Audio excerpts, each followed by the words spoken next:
What's going on YouTube? As most of you know, my name is Jeremy, and today is part one of the Modern Minuteman series, Unit Structure and Chain of Command.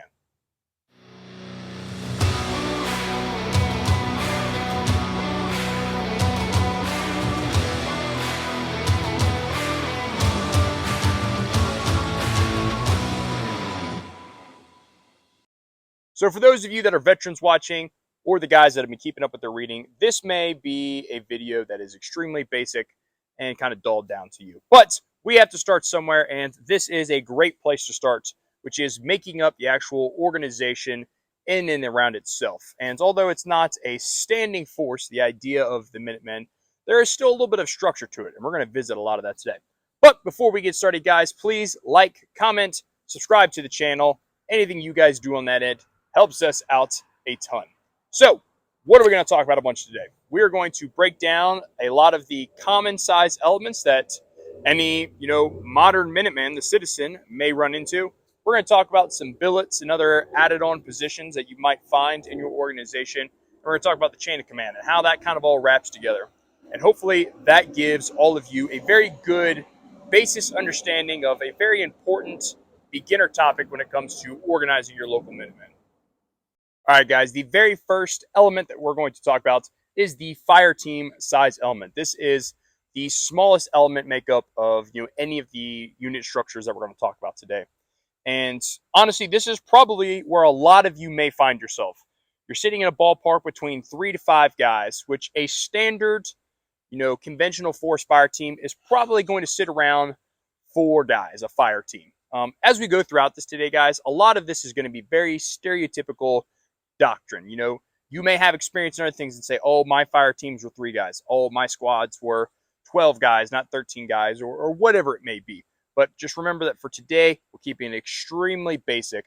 Obviously, there are always variables and differences depending on organization, task at hand, manpower, whatever that may be. So for today's discussion, the fire team, typically 3 to 4 guys. It's going to be made up of a fire team leader, which that is his symbol there, or the stereotypical symbol for a fire team leader. And then it's going to be having 2 or 3 riflemen, team members, whatever you may refer to them as. These guys could just be team members, readies, riflemen. Your organization may dictate that. You'll normally see them marked like this, or if you're referring to them as just general purpose riflemen, you may see them with an R in the middle of their symbol. Now, there are other positions that may fill this right here. You may have automatic riflemen, assists, grenadiers, whatever that may be. And we're going to talk about some of those more later. So for the general purpose of today, all of these guys that are going to be in this position, not the leadership position, are just going to be normal team members. And with the fire team guys, this is a very, unique capability, even though it's a small unit. The fire teams can really do a lot. This is a good element size for doing a security patrol on the homestead that all of you guys have bugged out to. This is a good element to do a recon patrol. This is a good team to go make a supply chain run, whatever it may be. Yeah, if you have an organization with 100 plus guys, the fire team doesn't seem like a lot. But for those really small groups, those, guys that are just starting off, squad size levels or smaller, this is a very big source. This is essentially a third of a squad, which we're going to talk about here in a second. So the fire team leader, what does he do? He is responsible for his team members to employ them in whatever capacity he has to in order to accomplish the mission that the squad leader has put forth. So his responsibility will always be these guys right here. He looks after them. He makes sure that they're mission ready, so on and so forth. There is always a designated guy amongst them that is ready and knows, hey, if this guy goes down, I'm the next in the line of the chain of commands. And it will go similar like that as we discuss different element sizes. But for this, guys, fire team, the very basics of all of this. Everything kind of always reverts back down to the fire team. But we have the one step above this, which is the squad. So let's talk about that. All right, guys, the next element size we're going to talk about is the squad. So the next step up from the fire team. So what makes up the squad size element? You have your squad leader, this guy right here. And then we have 3 fire teams that make up the squad.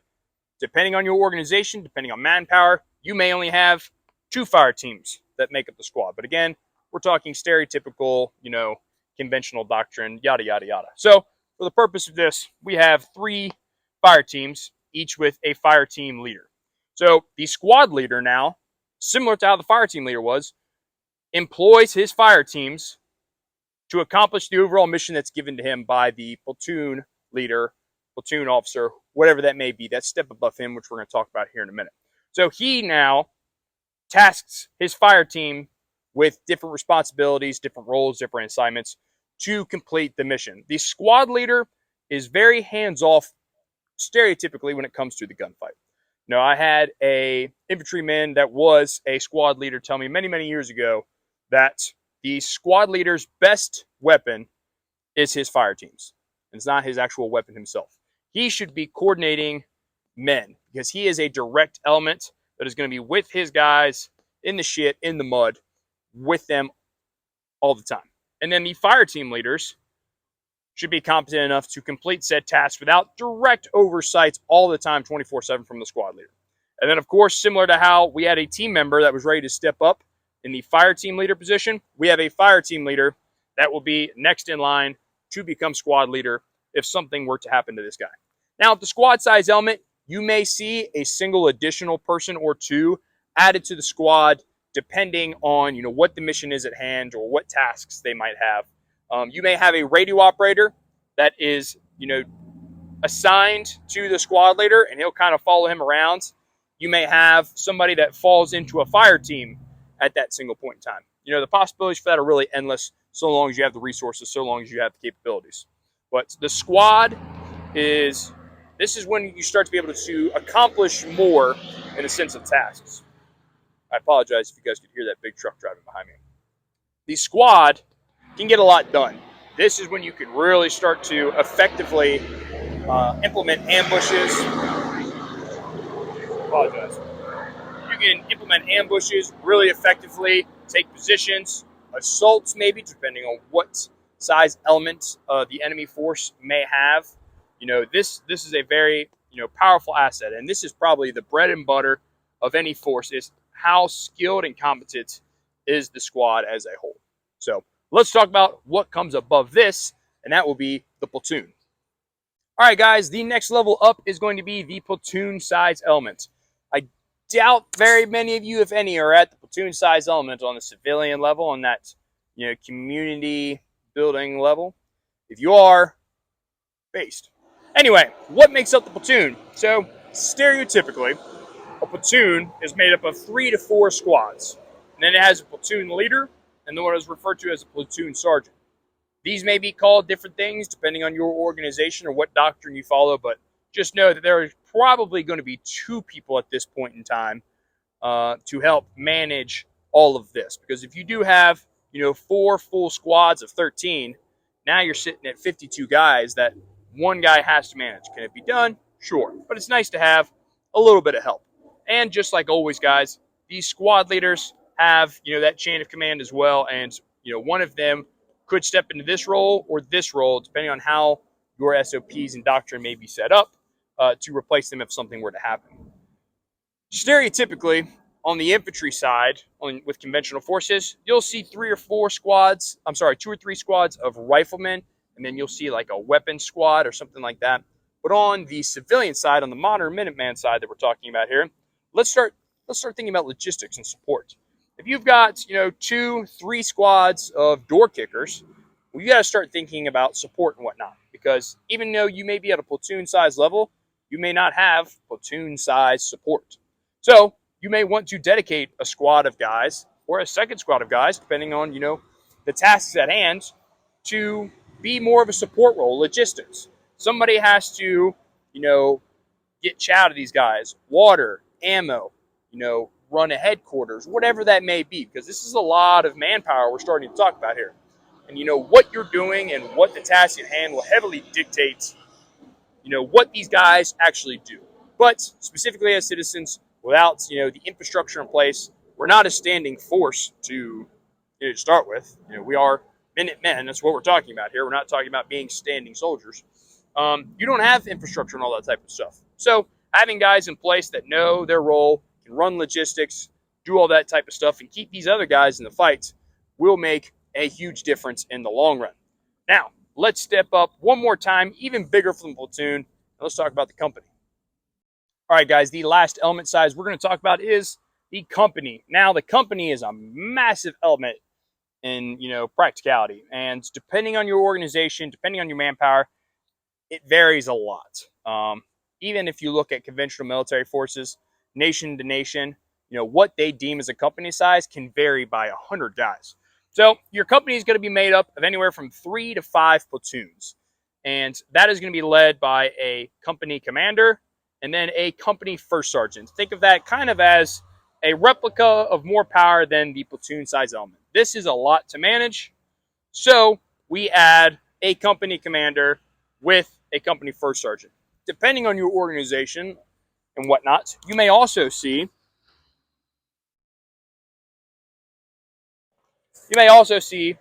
an executive officer. This is kind of like a number 2 man when it comes to the chain of command with officers. The company is a huge size element, and at this point in time, though it strives away from what we think of in conventional means, if you're not thinking logistics and support and all that kind of other stuff and other capabilities with this size element, you're wrong. Fix yourself. There's a lot that goes into this kind of stuff, guys. At this point in time, have you considered, your own medical support, logistics and supply, communications, intelligence, all this kind of stuff that goes into making sure all of this can work, even in conventional forces. You can't just send out platoons and platoons of infantrymen with no support, no intelligence, no communications, none of it, and expect them to succeed. Yes, it all comes down to what they do on the battlefield and whatnot, but why not equip them or, prepare them to do even better? So at the company size element, guys, for the Minutemen, you definitely need to be thinking about logistics. You may have 2 or 3 platoons of door kickers. Now you need a platoon of logistics and then a platoon of support elements in within itself. This may be made up of, a full squad of, medical guys. And then you have this squad who's split up between communications and intelligence, so on and so forth. You can get creative. Just because you read a book one time or you serve for 4 to 8 years here and this is what they taught you, does not mean that has to be the way that it is.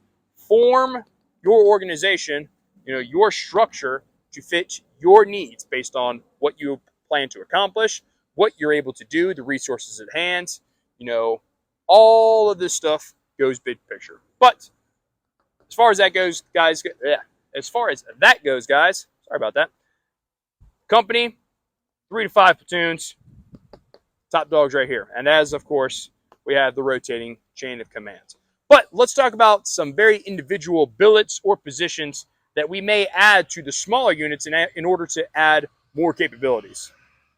All right, guys, let's talk about some additions or some add-ons that you could, possibly mix with your fire team or squad size elements. And, the sky is really the limit with this. Conventional forces, they have all their designated MOS and billets and whatnot, but as a civilian, you can kind of get creative. But let's take a note from the book of conventional forces. Radio operators. Everybody in your Minuteman group should have a general sense of comms and whatnot. That doesn't mean they're going to know everything, nor can they carry everything to possibly support a true radio operator's role or billet. A radio operator for you guys may look like a guy with, designated HF capabilities and a tough book and ready to set up TAC chat anywhere he can in the field. It may be a guy that's running multiple radios and not just that squad or fire team size element radio, so he can talk to more than just you guys. He may be a guy that runs a scanner and tries to collect other information, intelligence, and whatnot through trying to pick up on other people's frequencies. Whatever that may be, a radio operator is definitely a good position to add to your element. Automatic riflemen and machine gunners. Obviously, as civilians, in theory, kind of hard to implement, but doesn't mean we can't learn about it, can't talk about it.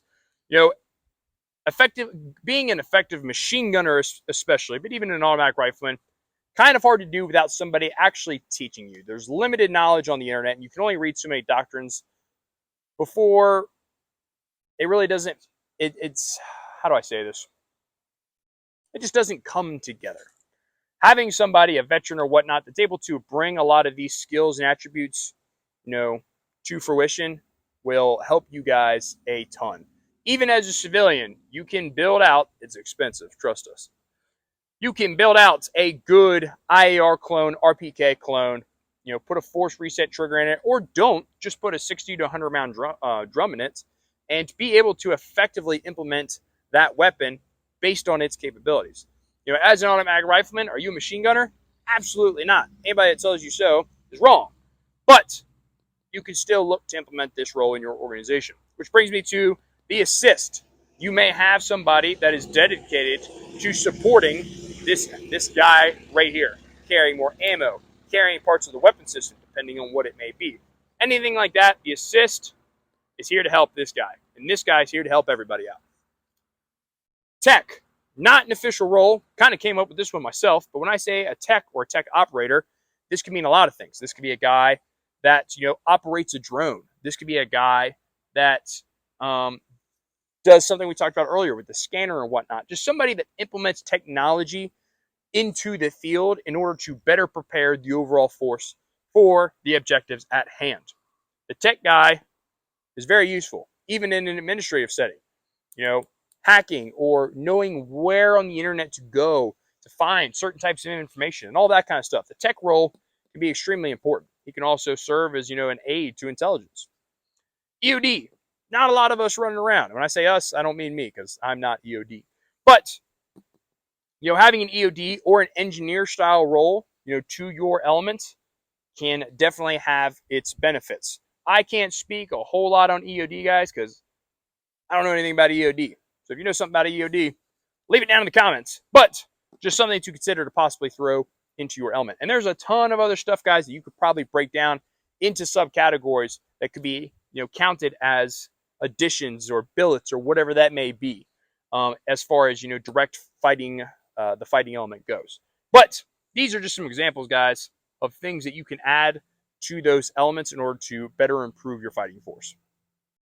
All right, guys, that is all I have for part 1 of the Modern Minuteman series, unit structure and chain of command. Like I said before, guys, customize this stuff to your organization, your mission set, whatever it is, the manpower that you guys have.